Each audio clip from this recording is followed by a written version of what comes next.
Halo, selamat pagi Sobat Sehat Kerjaku. Perkenalkan, nama saya John Siregar. Saat ini saya adalah seorang Process Safety Management Engineer yang bekerja di salah satu BUMN energi di Indonesia. Kali ini saya akan sharing beberapa implementasi aspek HSSE di industri migas, khususnya di bidang refinery. Semoga sharing saya hari ini dapat bermanfaat dan dapat dijadikan pembelajaran bagi kita semua. Nah, dalam bekerja di industri migas, implementasi aspek HSSE merupakan hal yang sangat penting. Kenapa?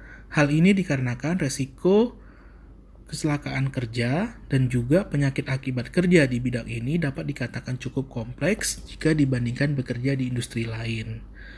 Ketiga, di industri migas, khususnya refinery, sangat kompleks karena semua proses industrinya berhubungan dengan bahan kimia berbahaya dan juga penggunaan alat berat untuk membantu pekerjaan dalam proses industrinya.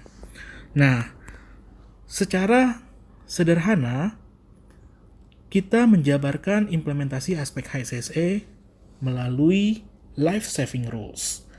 Life Saving Rules merupakan guidance yang dipakai untuk menjadi standar prosedur dalam melaksanakan setiap proses kerja di industri refinery.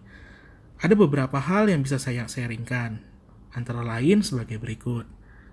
Pertama, tools dan equipment. Maksudnya, sebelum kita bekerja, kita harus memastikan bahwa peralatan dan perlengkapan pekerjaan itu layak pakai, terawat, dan sesuai dengan pekerjaan yang dilakukan. Lalu, yang kedua, zip zone position. Zip zone position maksudnya kita harus memastikan bahwa pekerjaan kita itu terbebas dari hal-hal yang berbahaya dan berada di posisi yang aman. Kemudian, permit to work.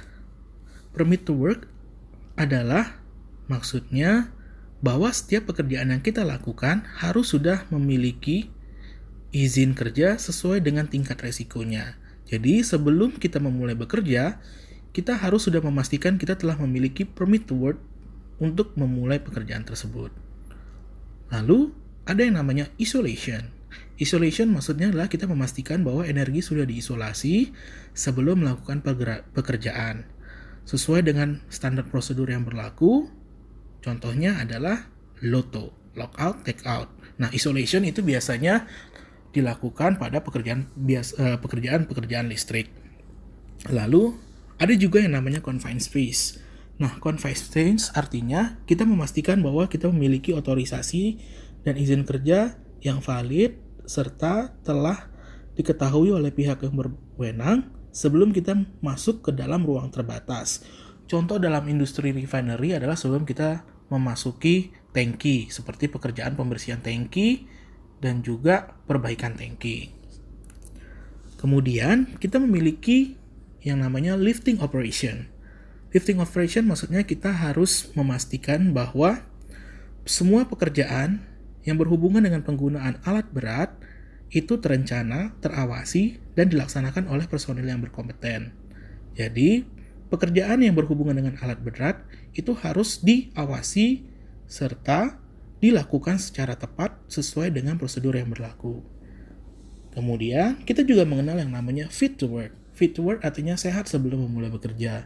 Nah, maksudnya kita harus memenuhi semua persyaratan kesehatan dan dipastikan bahwa kondisi tubuh kita itu sehat sebelum memulai bekerja. Hal ini dimaksudkan untuk mengurangi tingkat risiko terjadinya kecelakaan ataupun penyakit akibat kerja yang terjadi akibat kondisi kesehatan yang menurun. Lalu kita mengenal yang namanya working at height. Working at height maksudnya adalah guidance di mana kita memastikan sebelum kita bekerja di area ketinggian, kita telah menggunakan alat pelindung diri yang sesuai dengan standar. Nah, ini dimaksudkan agar ketika kita bekerja di ketinggian, resiko terjadinya terjatuh dapat diminimalisir karena kita memastikan semua prosedur bekerja di ketinggian itu sudah diterapkan sesuai dengan prosedur yang berlaku.